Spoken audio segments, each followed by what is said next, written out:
This week, we have attempted to do something that I'm not sure has ever happened before, certainly not for our program.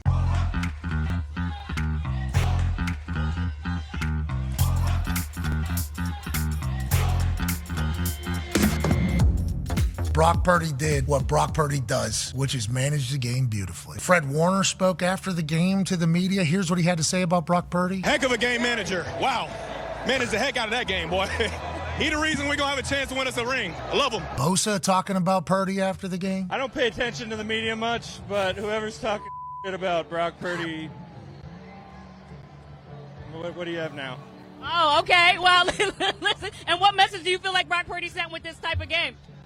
He's the best game manager in the league. And then here's Juszczyk tweeting this morning about it. Amazing how Brock Purdy managed to find me. So they're taking this game manager thing and turning it into a full conversation. Okay, if he's a game manager, then he's the greatest of all time. The only two that made no sense to me at all. Down 3, fourth quarter, chip shot field goal range. We tie the game. In my head, we tie the game there. At the end of the game then, down 10 when he's driving down there. You're going to have to kick an onside kick regardless. Once you get into field goal range, you make that a 7-point game all of a sudden. So there's two things that I personally disagree with. Everything else is just like, that's Dan Campbell football. The immediate blame of the refs, though, with the Kansas City Chiefs, because now they're marketing and people are promoting how much money Taylor Swift has brought in and advertising and stuff. My biggest issue with the way this game was officiated is in last weekend's games, the refs weren't even a part of it. Refs just let the boys play. Felt like they got to a point in this particular game where Sean Smith and them were like, we got to let people know we're here. Started calling stuff. Now, was there actual penalties happening? Yes, probably. But it just felt like they called a lot more than what happened last week. And last week was applauded by everybody. Took a Chiefs touchdown off the board, right? And at a half, that's a pretty massive thing. You think they're just like, oh, well, it's all right. We'll make up for it in the second half. We'll screw them now, right before half. And then second half, we'll make up for them. Some refs are just bad. Video of him and Justin Tucker and Patrick Mahomes, though. This feels like an easy, where do you need me to go? Move out of the way, 2 yards type thing on Justin Tucker's side, personally. I've had a situation like this pop off with Vinatieri before, where Vinatieri was maybe warming up somewhere and the other team's quarterback was trying to get some throws in, and Vinatieri would just move 2 yards. Let me get out of your way. So I like that Justin Tucker was like, nah, I'm not moving, even if you are Patrick Mahomes. But like what Travis Kelce did, I think anybody would do. If their quarterback was potentially going to step on a helmet, in most situations, you would certainly just be like, okay, for Patrick Mahomes, that's making a lot of money for all of us. Yeah. Not that you're not, Tucker. It was fun knowing that we won the game, and then Tucker had to just kind of chew everything that he was doing and swallow that. I loved every bit of that. I moved his stuff about as politely as I could. I could have thrown his helmet 50 yards into the stands if I really wanted to make a point, but I knew it was just friendly banter at that point, and he was just trying to be a dick about it. But I think that mentality of going in there, not messing around, and making sure we take the fight to them because of how physical of a team they are and how hard they play throughout the game. 1 year of having a phenomenal run, and now fans, media, other people are like, well, let's see if the big dumb dipshit in Detroit can do it again. Sometimes you can only say so much. You got to live it, unfortunately. You got to get your heart ripped out,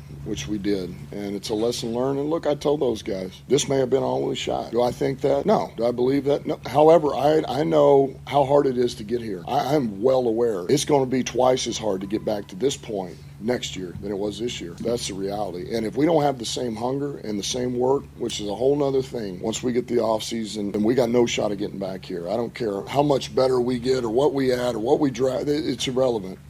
It's going to be tough. You're not hiding from anybody anymore. Everybody's going to want a piece of you, which is fine. It's hard. You want to make the most of every opportunity. And we had an opportunity and we just couldn't close it out. It stings. He let it off with saying sometimes you got to get your heart ripped out. You can talk about it, but until you experience it, you're not really going to fully comprehend that. I don't think that's just football, by the way. That's life. You think back to a potential relationship where you didn't fully understand, then your heart gets broken. It's like, oh, I didn't know this exists. I didn't know this was even possible. Maybe a job that you were supposed to have, boom, you get absolutely screwed out of that situation. It's like, I didn't know this was even possible, even though people potentially tell you that it's the case. You don't really know until you have to experience it and go through it. That's actually maturity and growth. For this team, I think they're going to view it the same exact way. I'm still all in on the brand new Lions going forward. Ben Johnson will be back with Detroit next year. Unfinished business, says the offensive coordinator of the Detroit Lions, who for the last two coaching hiring cycles has seemingly been the belle of the ball, but has not taken a job. Now he is informed MCDC, Aaron Glenn,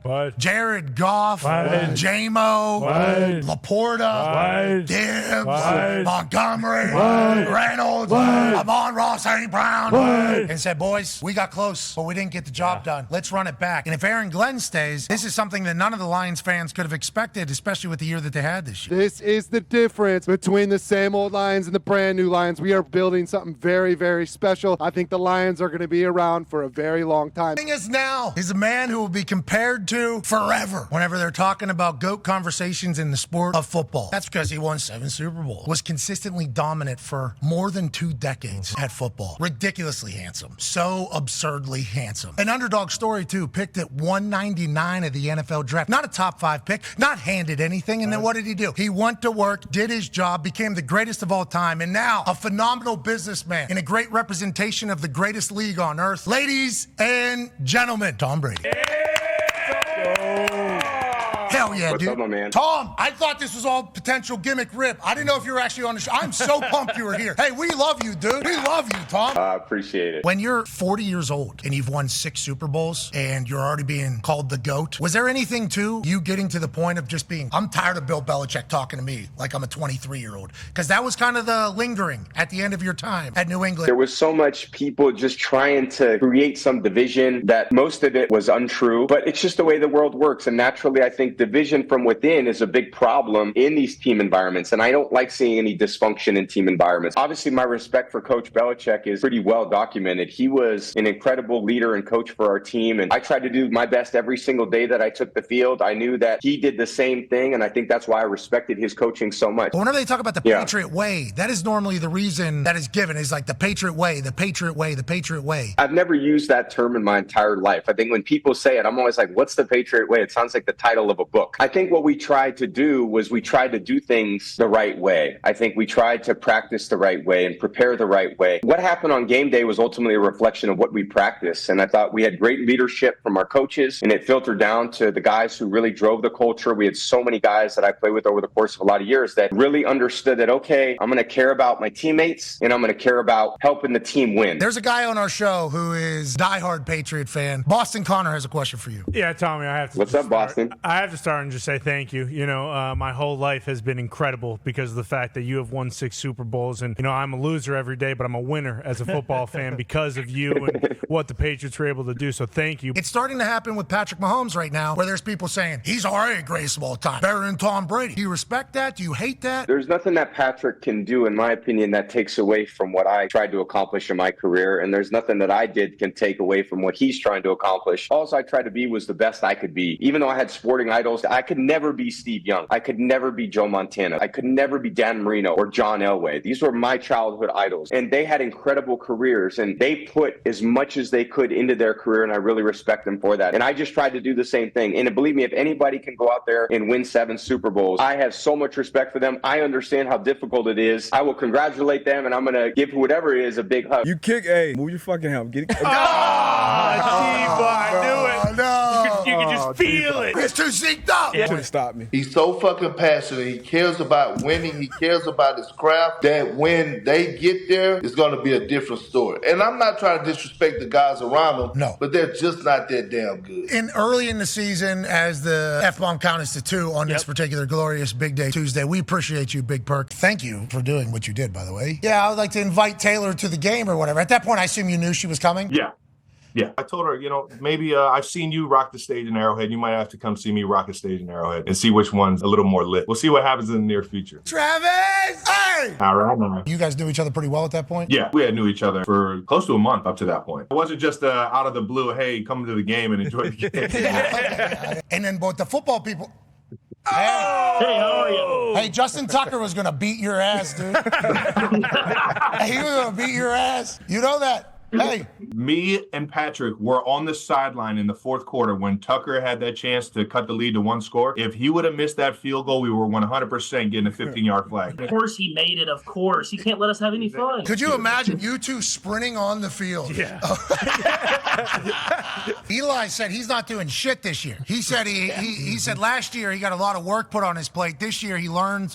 He hired a couple people. He said, you guys do everything. I'm just a figurehead. Are you doing the same thing, or are you more hands-on this year? Well, like I said, we did hire Wes Welker as offensive coordinator, so we want to bring that Mike McDaniel offense. Tua is our starting quarterback, so Tua will know the system. C.J. Stroud's our second quarterback. Slowick runs the same system as McDaniel, so there should be a smooth transition there. Gardner Minshew is just a gamer, right? So it doesn't matter what kind of offense he's in. He's just going to make it happen. So I feel good about our playbooks. I sent them all the players the playbooks right after they got beat in the playoffs to give them at least 3 weeks to study. So I expect everybody to be in tomorrow's practice. And, Ray Lewis is the D coordinator, so that's a good thing. And, it's going to be great. And this week, we have attempted to do something that I'm not sure has ever happened before, certainly not for our program. Now, we had the incredible opportunity to chit-chat with Tom Brady on Tuesday. Then on Wednesday, when we were talking to Travis Kelce, Patrick Mahomes actually dropped his head and decided that thing. Yep. It's like, wait a second now. Tom Brady, Patrick Mahomes are. And then Peyton Manning was on the show just yesterday because he's talking about the Pro Bowl games in which started last night. He's coaching one of them. So you got Tom Brady, Patrick Mahomes, Peyton Manning, and it's like, hold on. Now, there's about 5 to 6 people that are on basically everybody's Mount Rushmore list.